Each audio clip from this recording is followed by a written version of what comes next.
पहले तो भाई एक खबर सुन लो। बहुत ही ज्यादा इंपॉर्टेंट खबर है, फिर मत कहना भाई बता ही नहीं। वैसे तो आई थिंक आप में से बहुत बहुत कम गिनती की अगर बताऊं तो 20 से 30% लोगों को पता होगा। भाई बताने जा रहा हूं तो करना क्या है, सब्सक्राइब जरूर करना है अगर आपका मन है। वैसे तो भाई आजकल चैनल का हाल बहुत खराब है, but I believe in God and I believe in you कि सब ठीक हो जाएगा। सो दोस्तों, welcome to the cult of wrestling. देखिए भाई, सिंपल सी भाषा में बात करूं, इंडिया से, टीवी से WWE खत्म हो चुकी है। अगर आप सोच रहे हैं टीवी पर आपको रसलमेनिया या आने वाले तमाम पीएलईज या आने वाले रोज स्मैकडाउन देखने को मिलने वाला है, तो भाई बिल्कुल भी नहीं होने वाला। आने वाले 10 साल भूल जाइए। 10 सालों के अंदर तो भाई कुछ भी नहीं हो सकता। 10 सालों के बाद आई थिंक अगर डील हुई तो हुई, लेकिन अभी के हिसाब से WWE को अगर आप सोच रहे हैं कि टीवी पे आएगी तो भूल जाइए। टीवी पे भाई खात्मा हो चुका है कंपनी का। भूल जाइए कि आप डब्ल्यू कंपनी को कभी भी इंडिया में टीवी पे तो देख पाएंगे। नेटफ्लिक्स ले लीजिए भाई, बिकॉज 1 अप्रैल से नेटफ्लिक्स शुरू हो चुका है। और सबसे बड़ी खुशखबरी बताऊं क्या है। देखिए भाई, मैं आप ये मत कहना कि भाई तू ऐसे बातें क्यों कर रहा है। देखिए भाई, डब्ल्यू कंपनी जब इंडिया में थी ना, मैं बहुत ही ज्यादा परेशान था। मैं क्यों परेशान था मैं आपको बताता हूँ। अगर आप यूट्यूब पे जाएं, यूट्यूब पे डब्ल्यू कंपनी का चैनल जो ऑफिशियल चैनल है, वहां पर डब्ल्यू कंपनी अपने तमाम वीडियोस को अपलोड करती है रोज स्मैकडाउन की। जैसे कोई आज अगर मान लीजिए आज स्मैकडाउन का एपिसोड है, उसके बाद हाईलाइट को अपलोड करेगी। तो एकदम से, मतलब ऐसा नहीं है कि 2 या 3 दिन बाद, एकदम से जस्ट अभी कोई सेगमेंट हुई और उसके 5 मिनट बाद वो यूट्यूब पे अपलोड हो जाएगी। मान लीजिए किसी ने शो नहीं देखा लाइव, तो वो हाईलाइट को यूट्यूब चैनल पे देख सकता है। ऐसे पहले होता था।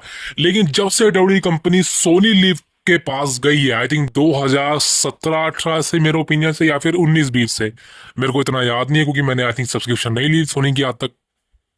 तो डब्ल्यू कंपनी का जब से इंडिया में एक तरह से सोनी लिव पर जाना हुआ है, भाई हमें यूट्यूब पर डब्ल्यू कंपनी का कंटेंट देखने को ही नहीं मिलता। वो लोक है, यानी कि वो सिर्फ यूएस के अंदर ही देखने को मिलेगा। इंडिया में पूरा लोक है, बिकॉज सोनी लिव ने सारे के सारे राइट खरीद रखे थे कि भाई हम तो कोई भी हाईलाइट होगी हम अपने एप्लीकेशन में ही दिखाएंगे, ओटीटी प्लेटफॉर्म पे ही दिखाएंगे, चाहे वो रोज स्मैकडाउन हो, पीएलई हो। हम यूट्यूब पे अपलोड नहीं करने देंगे। और यहाँ तक कि हमारे यूट्यूब चैनल पे साला स्ट्राइक भेज देते थे, कॉपीराइट भेजते थे कि भाई सोनी का कंटेंट है, आप नहीं देख सकते बिना सब्सक्रिप्शन थे। तो भाई मैं तो बहुत खुश हूं कि इंडिया से डब्ल्यू कंपनी का खात्मा हो चुका है, टीवी से गायब हो चुकी है, सोनी के हाथों से डील चली गई है, सोनी लिव के हाथों से डील। बहुत अच्छी बात है भाई, चली गई। और नेटफ्लिक्स के पास जाने के बाद सबसे बड़ा फायदा पता क्या है।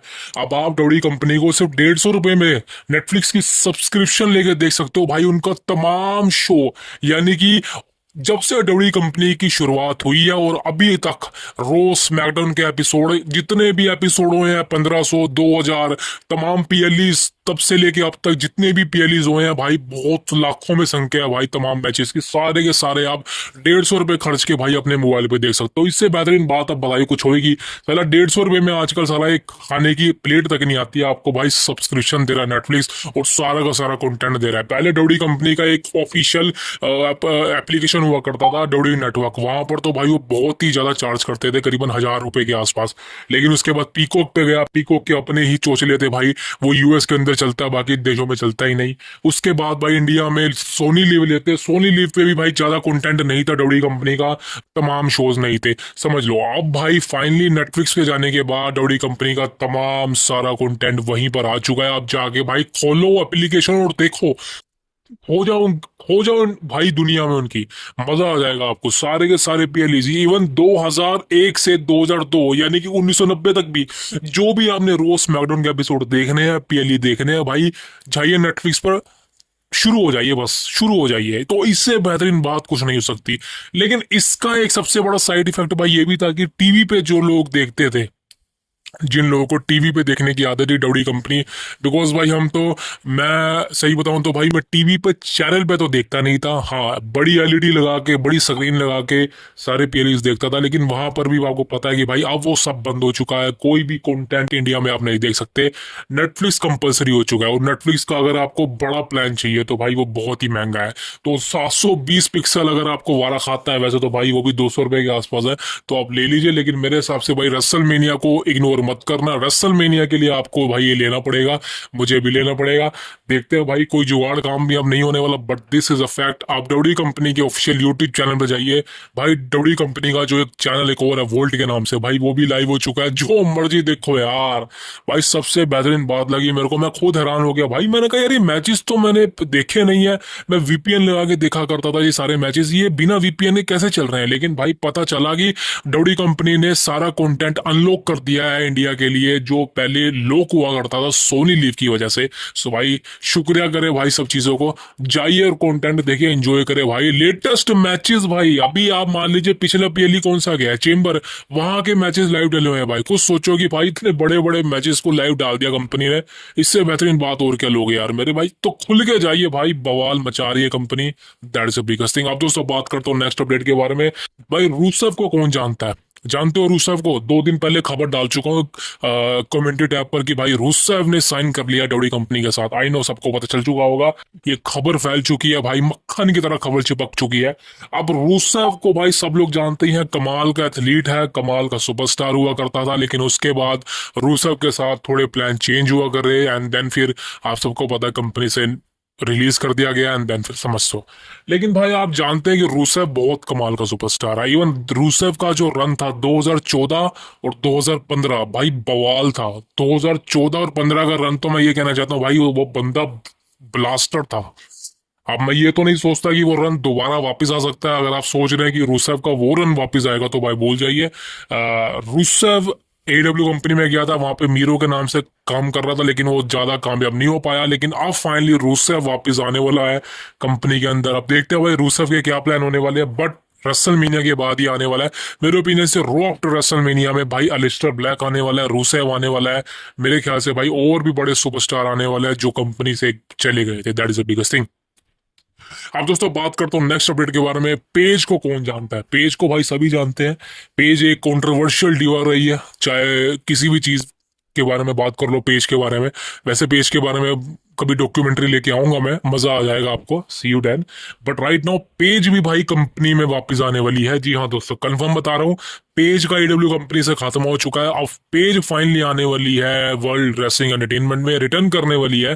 2018 में पेज कंपनी को छोड़ के चली गई थी, आई थिंक कॉन्ट्रैक्ट साइन नहीं किया था, रीसाइन नहीं किया था बिकॉज उसकी इंजरी की वजह से। एंड भाई फाइनली दोस्तों पेज आने वाली है वापस से। सराया गई थी एडब्ल्यू कंपनी में, लेकिन पेज बन के वापस आने वाली है डब्ल्यू कंपनी के अंदर। अब देखते हैं भाई क्या कमाल की बुकिंग मिलेगी। भाई बुकिंग तो कमाल की होगी भाई, पेज बहुत कमाल की डीवा है।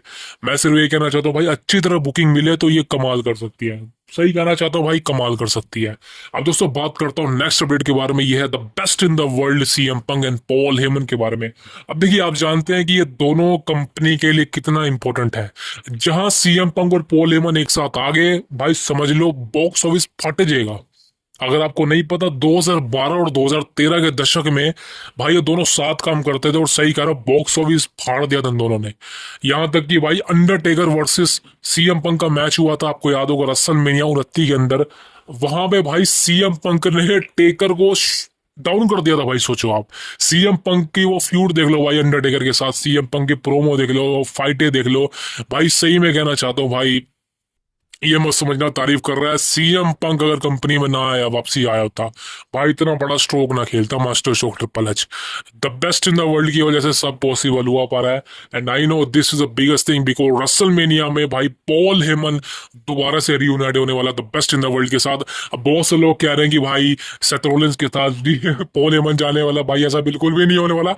सेथ रोलिंस को पॉल हेमन की नीड नहीं है, समझ रहे हो भाई। सेथ रोलिंस एक अलग करेक्टर है, लेकिन सीएम पंक जो कि पॉल हेमन का रियल लाइफ फ्रेंड है, मतलब आप समझ सकते हो ना कि रियल लाइफ फ्रेंड होना कितनी बड़ी बात होती है। रियल लाइफ फ्रेंड का मतलब पता क्या होता है? जो उस बंदे के घर में जा सकता है। और पॉल हेमन एक लौता ऐसा बंदा है जो सीएम पंक को अपने घर में घुसने देता है। आपको पता है कि भाई घर में घुसने का मतलब क्या है, कि वो बंदा हमारी फैमिली है। और सीएम पंक एक लौता ऐसा बंदा है जो पॉल हेमन के साथ उसकी फैमिली में भी रहता है, उसके बच्चों के मतलब बहुत ही ज्यादा एक दोस्ती है उनके साथ। आपको पता है भाई, मुझे बताने की जरूरत नहीं है। तो सीएम पंक और पॉल हेमन की दोस्ती ना कि सिर्फ ऑन स्क्रीन है, ऑफ स्क्रीन भी बहुत ही पवार लेवल की है। और this is a major thing कि भाई सीएम पंक जब रेसलमेनिया को मेन इवेंट करेगा नाइट 1 को, Paul Heyman is very very emotional, because आपको पता है जो सेगमेंट हमको देखने को मिली है बहुत ही अमेजिंग है, व्यूज के मामले में भी और चाहे रेसलमेनिया के मैच के मामले में नहीं। रेसलमेनिया नाइट 1 का मेन इवेंट है ये, जी हाँ दोस्तों, रेसलमेनिया नाइट 1 का ये मेन इवेंट होने वाला है और ये कंफर्म हो चुका है। अब दोस्तों बैटिंग ओड्स की बात करूं, बैटिंग ओड्स कभी सीएम पंक के फेवर में आ रही है, कभी रोमन रेंस की आ रही है, कभी सेथ रोलिंस की आ रही है, लेकिन आपको मैं रियल चीज बताना चाहता हूं, भाड़ में गई बैटिंग ओड्स। अगर आपको रियलिटी में लेके जाऊं तो सीएम पंक ही इकलौता ऐसा बंदा है जो इस मैच को जीतने के लायक है और सपोर्ट में है। बिकॉज आप खुद सोचिए, सेथ रोलिंस के चांसेस नहीं है, सेथ रोलिंस को साइड कर दीजिए। रोमन रेंस के चांसेस क्यों नहीं है? बिकॉज रोमन रेंस रेसलमेनिया के बाद गायब हो जाएगा, पार्ट टाइमर है वो, और रोमन रेंस का एक तरह से मैंने कहा है कि उसका एंड हो चुका है। रोमन रेंस विदाउट टाइटल नहीं चल सकता, मैं आपको लिख के दे रहा हूं। और ये मत कहना कि रोमन रेंस की बुराई कर रहा हूं, भाई Roman Reigns without title survive नहीं कर सकता। अगर रोमन रेंस को कंपनी में रहना है तो उसको टाइटल देना पड़ेगा, लेकिन अब ये पॉसिबल नहीं है। रोमन रेंस मेन इवेंट के स्पोर्ट से हट चुका है। और रोमन रेंस ने एक बात कही थी, मैं उसको आई नो कि वो एक सेगमेंट थी कि सीएम पंक रोमन रेंस की वजह से मेन इवेंट कर रहा है। भाई सीएम पंक रोमन रेंस को, सेथ रोलिंस को कंपनी में लेके आया भाई, सोचो तो बाप कौन है और बेटा कौन है बताने की जरूरत नहीं है। तो रोमन रेंस एक तरह से रेसलमेनिया के बाद तड़ीपार होने वाला, गायब होने वाला। और वैसे भी मैं आपको कह चुका ना कि रोमन रेंस का एंड ये लास्ट ईयर हो चुका था रेसलमेनिया 40 के बाद। और मैंने आपको एक बात और कही थी कि रोमन रेंस अब कभी भी रेसलमेनिया को सिंगल हैंडली मेन इवेंट नहीं कर पाएगा। और ये बात लिख के ले लो, ये बात कंफर्म हो चुकी है कि रोमन रेंस कभी भी रेसलमेनिया को मेन इवेंट नहीं कर पाएगा। ये रेसलमेनिया को मेन इवेंट कर रहा है, इसका मतलब ये नहीं कि रेसलमेनिया को अपने दम पे कर रहा है। सीएम पंक है, सेथ रोलिंस है, वो खासकर सीएम पंक है। So that is the biggest thing. अब भाई फाइनल मैच की बात करूं, हु वॉन्स द वॉर। अब देखिए, कुछ 2 दिनों पहले मैंने वीडियो बनाई थी, ये मस्ट विन है जॉन सीना के लिए, बिकॉज जॉन सीना को जीतना ही होगा। John Cena versus Cody Rhodes WrestleMania में अनडिस्प्यूटेड टाइटल के लिए होने वाला है, और ये लास्ट चांस है जॉन सीना के लिए भी और डब्ल्यू कंपनी के लिए भी, बिकॉज यहाँ पे जॉन सीना को हरवाना किसी भी एंगल से सही नहीं होगा। बिकॉज आप कुछ सोचिए ना, जॉन सीना अगर हार गया तो भाई ये तो वही बात हो जाएगी कि आपने एक बंदे को इस तरह दिखाया, उसका हील टर्न करवाया, लेकिन वो फेल हो गया। मतलब एक बंदा अगर अपना एक टर्न कर रहा है, वो एक बदल चुका है अपनी लाइफ में, तो वो भाई वो कामयाबी होगा ना, वो हारेगा तो नहीं। अगर मैंने किसी से पंगा लिया है तो कुछ सोच समझ के लिया है, लेकिन अगर मैं हार गया उस पंगे में, अगर मैं मतलब उससे बंदे से लड़ाई हार गया, तो भाई वो मेरी बेइज्जती है। तो जॉन सीना के लिए ये लड़ाई जीतना बहुत ही ज्यादा इंपॉर्टेंट है। कोडी रोड्स के लिए हारना इंपॉर्टेंट है, बिकॉज मैं कहना चाहता हूँ कोडी रोड्स अमेजिंग है। मैं बोरिंग नहीं कहूंगा कोडी रोड्स को, I am supporting right now. But अगर आप बात करेंगे रेसलमेनिया मैच की, तो रेसलमेनिया का मेन इवेंट होता ही, रेसलमेनिया का मेन इवेंट जाना ही जाता है कि टाइटल चेंज के लिए। अब आपको पता है रेसलमेनिया में वर्ल्ड हैवीवेट चैंपियनशिप चेंज होने के चांसेस काफी ज्यादा है, लेकिन बता दूं अभी फिलहाल कहीं ना कहीं रुक जाइए, बिकॉज मेरे को किसी भी एंगल से मेरे को लगता नहीं गुंतर हारेगा, मेरे को नहीं लगता। तो अब यहाँ पे कोडी रोड्स को टाइटल ड्रॉप करना होगा। और जैसा मैंने कहा कि जॉन सीना अगर इस मैच को हार गया तो भाई आने वाले समय में सीना का करैक्टर खत्म है। एक तो आपने सीना का हील टर्न करवाया, उसके बाद उसको हरवा दिया, वो भी रेसलमेनिया के मेन इवेंट में। यानी कि वही बात होगी कि भाई आपको कोडी रोड्स को चैंपियन रखना है। लेकिन अगर जॉन सीना जीतता है तो भाई नया फ्लेवर मिलेगा, नया टेस्ट मिलेगा, नया मजा आएगा और रेसलिंग देखने का मजा आएगा। कहते हैं ना कि भाई जब अनएक्सपेक्टेड होता है तो हम उसको ज्यादा देखते हैं, जो चीज हमने एक्सपेक्ट ही नहीं करी हम उसको ज्यादा देखते हैं। जैसे कि जॉन सीना के हील टर्न को बहुत लोगों ने देखा था, वैसा ही दोस्तों होने वाला है। जॉन सीना कंफर्म है कोडी रोड्स को हरा देने वाला है। बैटिंग ओड्स अभी तक जॉन सीना के फेवर में है और कोडी रोड्स के फेवर में नहीं है। और रेसलमेनिया का मेन इवेंट यही है नाइट 2 का। और आपको बता दूं John Cena is a favourite, और ये बात मैं चिल्ला चिल्ला के बोल चुका हूं कि जॉन सीना 17 टाइम चैंपियन बनने वाला है। अब अगर आप फैन है सीना के तो भाई this is very the good news for you, because Cena finally the dream comes true. अगर आप सीना के फैन है, बिकॉज फाइनली 2025 के अंदर ऐसा होने वाला है कि जॉन सीना 17 टाइम चैंपियन बनने वाला है। Last time John Cena champion बना था 2017 के अंदर रॉयल रंबल में अगेंस्ट एजे स्टाइल्स, जहां पे वो 16वीं बार चैंपियन बना था, रिक फ्लेयर के रिकॉर्ड को टाई किया था। लेकिन अब फाइनली दोस्तों रिक फ्लेयर को पीछे छोड़ के सीना इज द लॉन्गेस्ट रेनिंग बोल लीजिए, लॉन्गेस्ट टाइम बोल लीजिए, लॉन्गेस्ट काउंटिंग बोल लीजिए, सीना एक लौता ऐसा बंदा हो जाएगा जो 17वां बार चैंपियन होगा किसी भी कंपनी में। और ये सबसे बड़ी अचीवमेंट है, अकम्पलिशमेंट है सीना के कैरेक्टर के लिए। और ये मत सोचे कि कोडी रोड्स का कैरेक्टर खत्म हो जाएगा, भाई कोडी का कैरेक्टर ऑलरेडी स्ट्रोंग है। कोडी ऑलरेडी सीना का फेस है, मतलब जिस तरह से सीना ने काम किया था वैसे कोडी कर रहा है। और मेरे ओपिनियन से सीना का जो लास्ट मैच होगा वो कोडी के साथ ही होगा, और कोडी सीना को हरा के दोबारा टाइटल जीत जाएगा, ये बात आप सबको पता है। लेकिन फिलहाल रसलमेनिया 41 के अंदर जॉन सीना का ये मैच, ये जीतना बहुत ही ज्यादा इंपॉर्टेंट है, आवश्यक है। This is the must win for John Cena. सो दोस्तों, see you tomorrow, thank you very much.